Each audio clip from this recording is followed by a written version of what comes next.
Hello, everyone. Welcome to Mulberry Talent Partners Career Conversation. I'm just going to give everybody a few moments to log on. Okay, it looks like everyone is successfully logging on. So hello and welcome to Mulberry Talent Partners Career Conversation.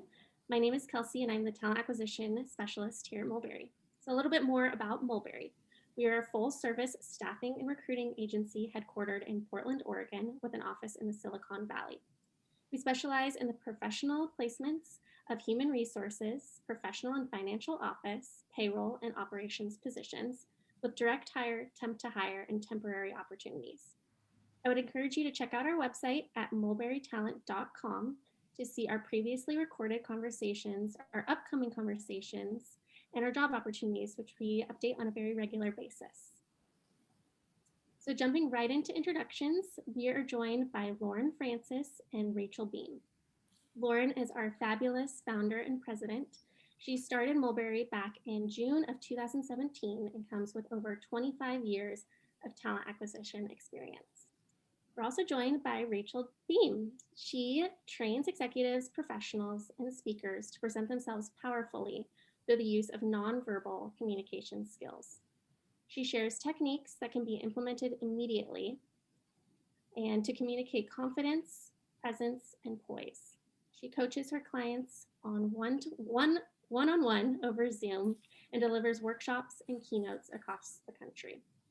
So today they will cover how to communicate calm confidence regardless of venue, specific tips for communicating confidence, credibility, and warmth, and how to stay grounded amidst difficult circumstances. So we also want to say, do not shy away from using our Q&A function in Zoom, and we'll try our best to get to any and all questions. So without further ado, I'd like to pass it off to Lauren and Rachel. Good afternoon, everyone. Rachel, thank you so much for joining us. We have so many friends and associates in common, and we do have Max List or Find Your Dream Job recordings and podcasts in common as well. And so it's just very nice to have you on today.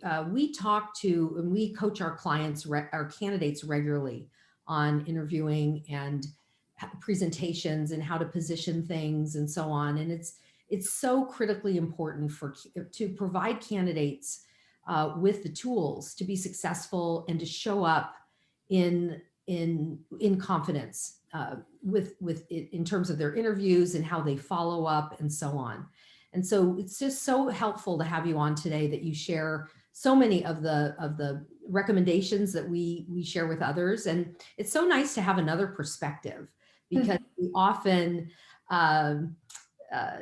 we just sometimes seem like we're saying the same thing over and over again, but honestly, people hear it a different way and they, just in terms of how it's delivered. And it's just so critical to do whatever we can to help people succeed in their life and in their careers.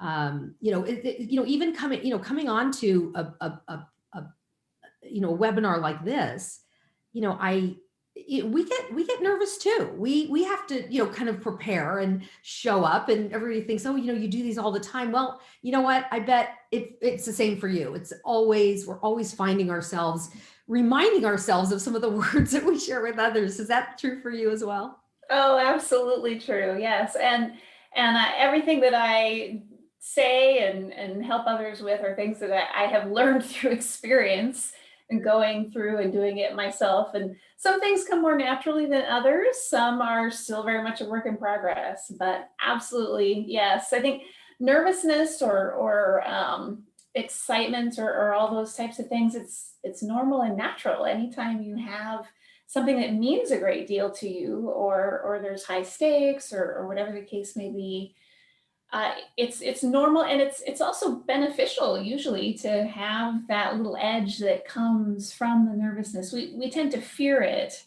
but it can enhance the way that you think, and it can enhance the way that you come across, so long as you don't let it terrify you. You're not, deer in headlights all the time. Yes, exactly. I think the more, and again, practice, and also being able to have conversations with people and to really practice the way in which you show up. But I think it really speaks to that we all want to do well. And we do raise the bar high for ourselves and for our and how we show up. So, that's a good thing. I remember one of my candidates told me, she said, and I love what she said because I think this is a really important point. She said, Lauren, I did my absolute best today. I didn't just, sort of go in and wing it. I know I did my best. And if this opportunity does not come to be, that's okay, because I know that I showed up as my best self and went in really, really strong. And it's like, yay, it's okay to do great work. And there's a lot of things at play on the other side that we're not aware of. And so so many times we take, and I don't like the word rejection. I want to find another word, but when things don't go as we hope, there's a reason for that, and it's okay. And we have to understand that it's not always all about us, that we didn't do this or we should have done that, right? Absolutely. Yeah. We are very aligned, like you said before on that. Certainly there are always disappointments that come up, whether even if you get the job and it's not what you hoped, or you don't get the job, or whatever the case may be. Being able to stay grounded. And I love that example that you gave of what your candidate said, because that is exactly how you move on past those disappointments and things that don't go as you hoped or expected. You have to put it all in context, and all you can do really is your best. You can't, to your point, there are so many things that go on behind the scenes. Perhaps they had already decided on giving the job to an internal candidate and they're just going through the motions, or any number of things that could go on that have absolutely nothing to do with you. Yeah. And yet so often we pin our sense of success, or even worse, our self-worth, like whether or not we're valuable human beings, on the outcome of something that we have absolutely no control over. We can't make anyone hire us. We can do our best. We can show up as our best self. We can work hard. We can be prepared. We can do everything perfectly, and we still can't make anyone hire us. And so to be able to move past those disappointments when they come up, it really takes being grounded in something that you can control, which is not anybody else. It's not the process. It's not any of that. It's who you are, what you stand for, what you believe in, and how much effort you put into it. That's really how you stay sane, I think, when you can't control so much of what is going on around you, or the interview process. Absolutely. I do think too, we put too much power in other people's hands, and instead of owning that power for ourselves. And I think there's a lot of truth to that you're determining my self-worth, and that's we have to switch that around, that I'm, this is what I bring, and these are my skills, and this is what how I align with the job description and so on, and whatever it is. But the point is that there's a reason why you're in that interview, and exactly, it's because of who you are and what you've accomplished. So don't forget that. So one of the things we're going to be talking about today is nonverbal communication. And before as we've been getting to know each other, as we prepared for this broadcast, we talked about your background and how you took a course in nonverbal communication, and just that was how you kind of moved into this career that you have on coaching people and so on. Can you talk to us about nonverbal communication, and tell us a little bit about, what do people pay attention to? And is there a difference between video or, a Zoom call versus an in-person meeting? That's a lot I asked right there, but you can pull it apart and speak to it. Absolutely. So yeah, nonverbal communication, that's a it's a lot, really. It's a lot more than we think about. I think often we think of it in terms of body language, or gestures that we make or facial expressions, and that's definitely part of it. But it also has to do with things like how you move and how you breathe and how close you stand to someone or not, well, before social distancing maybe, and how you relate to the space that you're in. All those kinds of things, eye contact, all those kinds of things go into your nonverbal communication, and they create a picture that we are not always aware of in terms of what other people see when they look at us. Sometimes it's positive, sometimes it's not so positive. And they all go together. And nowadays, since so many of us are remote and we're here over video or maybe on the phone, we don't even have the video. There definitely are fewer nonverbals that we can cue into that way. And I do like video because you get the visual sense, and yet in some ways it's almost worse because it's a smaller picture and it's very distracting having things in the background, or if there's a lag, between the audio and the video, it can be very distracting to try and gauge what people are doing non-verbally over video. But the good news is the number one nonverbal that people tend to cue into is actually the voice, which is great news, because that means it's available no matter where you are, whether you're in person or on video or on the phone. It's the voice where we pick up the most, and not only where we pick up the most signals, but where we're actually the best at doing it. Because we see these nonverbal cues from people and we make up all sorts of stories about them that may or may not be accurate. Like we see a furrowed brow and we think someone's upset when maybe they're just really thinking about what we're saying, or someone looks up and we think that they're questioning us and maybe they're just actually really thinking about it and being curious, whatever. But we attach a lot of meaning to these gestures and things that don't necessarily mean anything, but we're much better at picking up on the emotional content of people's voices. In fact, I saw a study recently where they had, I just find this so fascinating, they had people watch or listen to conversations of others. So in one, they could both see and hear. And then in another one, they could only see the interaction. They couldn't hear what was being said. And then in the third one, they couldn't see them at all. They could only hear. And the one in which people were able to best gauge the actual emotions of what was happening in the interaction was the one where they could only hear. Because we tend to misinterpret visual cues very badly. But we are good at picking up on people's voices. Yeah. And so I would just say that two things on that. One is when you are doing a video, like say a video job interview or whatever the case may be, the way that we make eye contact, of course, is by looking at the camera. And that's so hard for people. It's really hard for me, I have to admit, because I want to feel like I'm looking at you. Mm-hmm. And so to do that, I'm looking down, right? And yet for you to actually feel like I'm looking at you, I have to look in the camera. Mm-hmm. And one of the things that I hear is, but I want to make sure that I'm getting, I'm seeing your nonverbals or whatever. And what I'm saying is you don't necessarily have to do that. You can pick up a lot just by hearing, plus peripheral vision helps as well. Mm. And you can convey a lot through your voice. You can convey credibility, you can convey enthusiasm, you can convey confidence. All of that can come through even if all you have is voice. So true.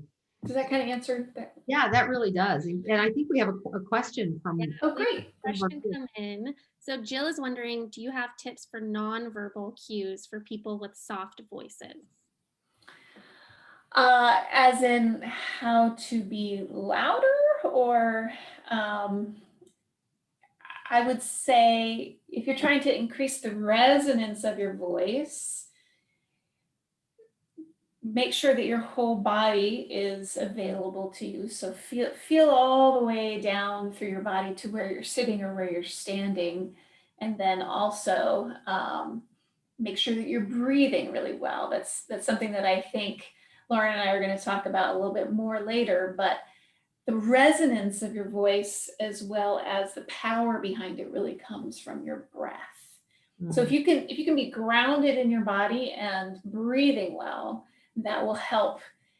It can help with the volume, but it also helps with the resonance and the depth and sort of just the power behind it, if that answers your question. I think one of the questions we also were going to ask is about, does body language matter when you're on the phone? And I think what you're saying is it absolutely does, because again, it's a voice. There's a voice component there, obviously. And I think it does. I think the way in which we engage on the phone is so important. It can, the warmth that we share, or, the confidence and so on. So I kind of answered the question, but it does matter. It matters for a couple of reasons. And one is that how you use your body comes through in your voice. Mm-hmm. So even if people can't see you, they can hear how grounded you are, for example. Mm-hmm. If you're, and the story that I always tell is of, I was coaching someone over the phone who had a presentation coming up, and I asked him to deliver the intro. And he started telling me what he was going to say. And I said, no, I want you to actually deliver the intro for me. I want you to stand up and say it as if you're presenting it. Because right now you're sitting at your desk, leaning back with your feet up on the desk. Mm-hmm. And he was like, how did you know that? But I could hear it in his voice, right? So, I mean, you can, I'm sorry, was that? Oh, wow. That's. Yeah. I know, it's crazy, but you can tell when someone is, really relaxed in the way that they speak, or if they're really hunched up. It affects the resonance of their voice. It also affects how you breathe. So that's the first reason why you need to be paying attention to your body language, even if no one else can see you. Mm-hmm. But the other reason is that it creates this whole feedback spiral. How you use your body affects how you feel and how you think.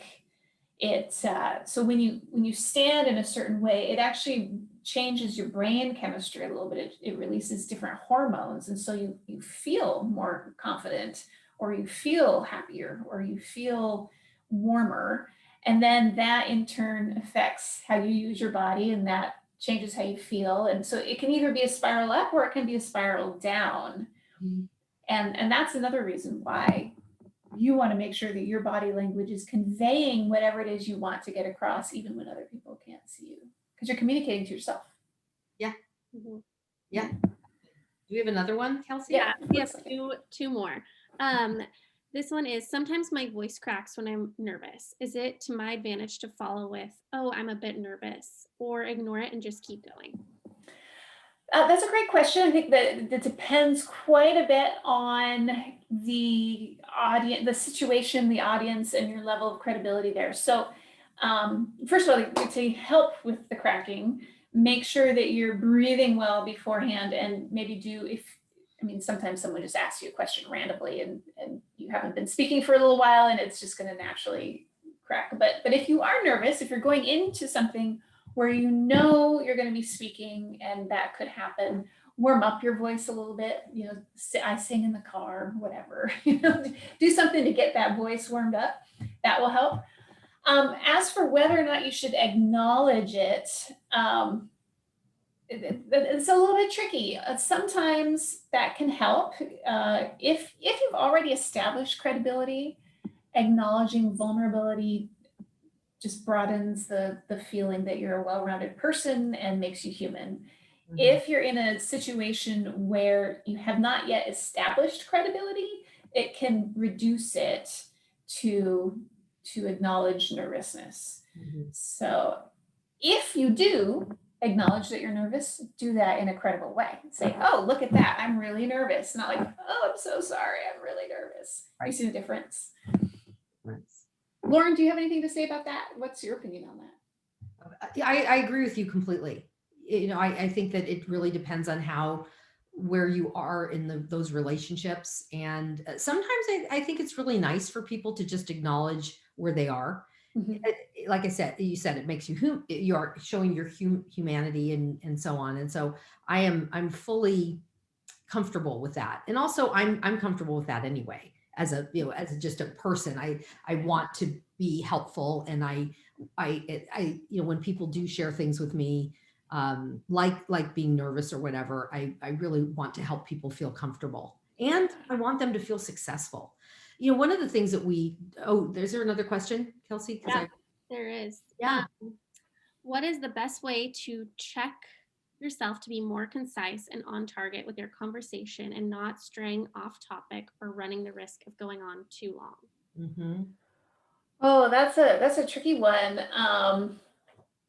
I would say, well, I would say look for the nonverbal cues, Mm-hmm. which in this environment is kind of hard. But if you see people, getting the glazed eyes or any of those things, then that is your cue to stop. Like look for those nonverbals that people are losing interest. It helps me to just have bullets or something to refer to, and then keep it almost always shorter than necessary. I always find that I need to explain things deeper and deeper and deeper and deeper and go on, kind of, like right now. And so yeah, it's being self-aware though is probably the biggest step. If you know that you do that, then you'll get better at it with practice. Is what I would say to that. One of the things that I feel really helps people is to practice.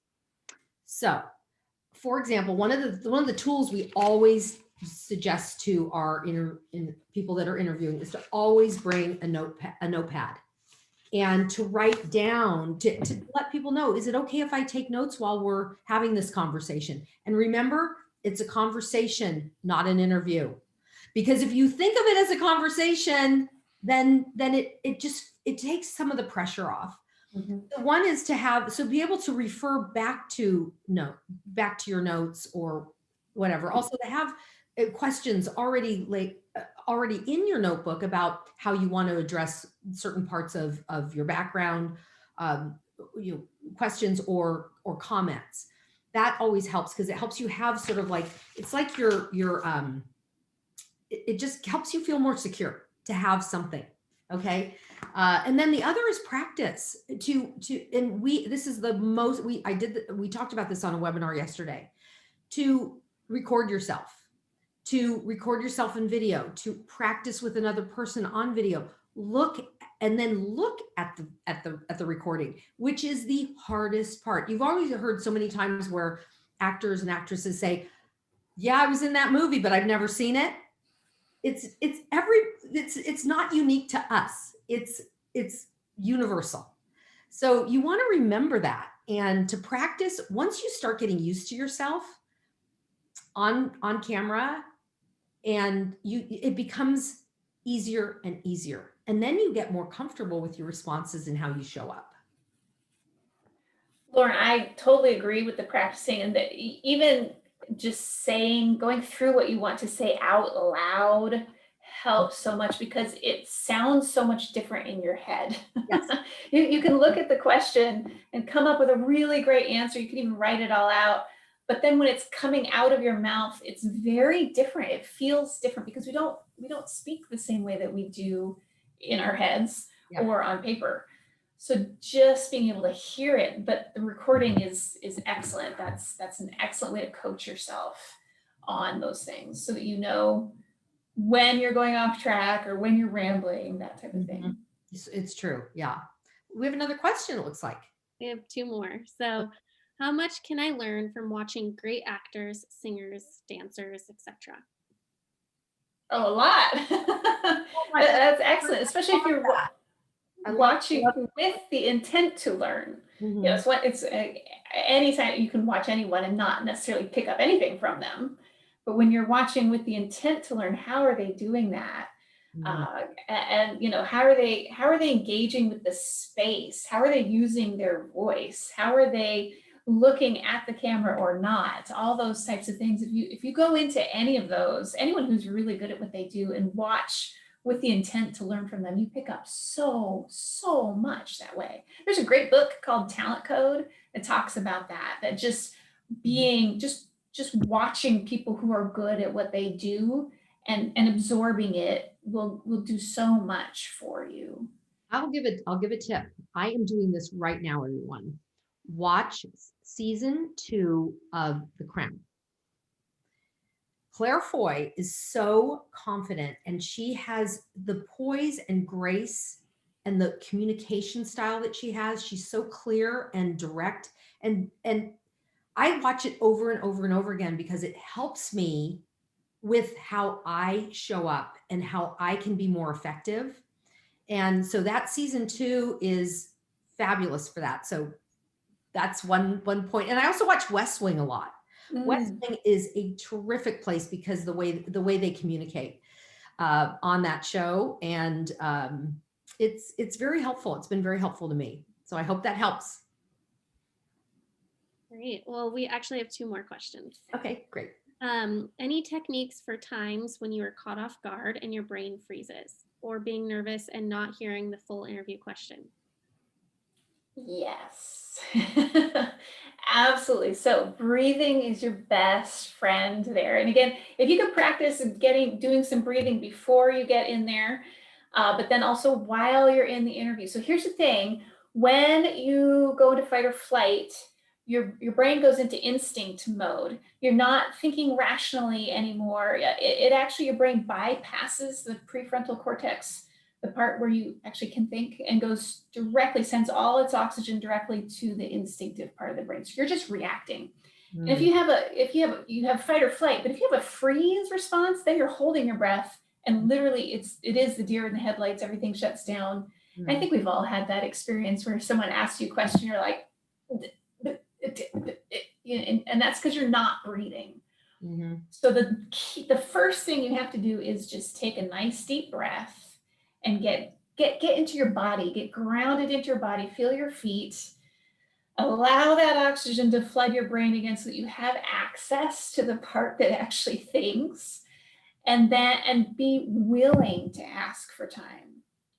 You can say, that's a great question. Let me just think about that for a second, and take a nice deep breath. If you didn't hear the question, you say, I'm sorry, I didn't hear that. Would you repeat the question, please? Yes. It's just part of owning the space. And like Lauren was saying earlier, it's a conversation. It's not a test. It's not an interrogation. It's not an interview. You're interviewing them as much as they're interviewing you. You're finding out if you want to work there. If you like these people, what if the person's a total jerk? I don't want to work with that person, right? Hopefully not. But. We've had that. So just breathing and being grounded in yourself helps get your brain back online. That's great. Anything to add, Lauren? No, I think that you remember who you are. Remember that you earned the right and to be in that room. And I think a lot of it is confidence and feeling, again, the imposter syndrome. We've heard a lot about imposter syndrome recently. Over 75% of our population has imposter syndrome. And so it's really important to understand that, and so on. And I do agree that asking the question again, and sometimes I've been in situations with candidates where they've said to me, could we return to that question? Because I want to think about it a little bit. Can we circle back to that? And that's really powerful, to kind of change it up a little bit, and to allow yourself the space to have, and the time to have a little more time to capture and gather your thoughts. That definitely demonstrates confidence, that they're taking charge of their answer. Yes. And saying, hey, no, I have more that I want to say about that, or I need a little bit of time. Absolutely. Okay, I think we have time for one more question. So it's, to what extent is it appropriate to kind of co-opt an interview and speak about the things that make you a strong candidate / speak to your passion for the role, etc.? If the line of questioning from the interviewer isn't conducive to your quality as a candidate? That's a great question. I would say you absolutely can and should weave that into the conversation. Going right back to what Lauren and I were just saying, that it's not a one-way thing. It's a conversation, and good conversation skills mean that you can kind of direct things the way that you want them to go. Obviously, you don't want it to be a soliloquy, stop with the questions. I have all these things I need to tell you about myself. But artfully including your expertise, your strengths, that absolutely do that. And to give examples, I also would say that in the follow-up thank you, sometimes we feel that we may not have articulated something fully, or we look back at the conversation and wanted to share something else about our background that wasn't talked about. That is a great time to thank them for the opportunity to meet with them and so on. And then to follow up with some of those pieces, as long as you're not writing 3 pages, it's very appropriate and well received. So I would suggest that as well. Well, that went so fast. It did. Lauren and Rachel, we really appreciate it. So I wanted to let you all know of some upcoming conversations we have. So join us next Thursday with Terry Smith for a webinar about the STAR method for job seekers. Then on May 11th, we'll be joined by Marathons for employment law changes, current and prospective, under the Biden administration. And then on May 20th, we'll be joined by Kia Myers-Dugan to speak about planning your pivot. And then here are some ways to stay in touch with us. So we would love to connect with you on LinkedIn or via email. So make sure to check us out there. And I want to thank you all for choosing to fly with Mulberry. We know you have lots of different choices when it comes to webinars, and we're so thankful that you chose ours. So thank you all, and thank you, Lauren and Rachel. Thank you. My pleasure. Until next time, everyone. Thanks for joining us today. Bye-bye.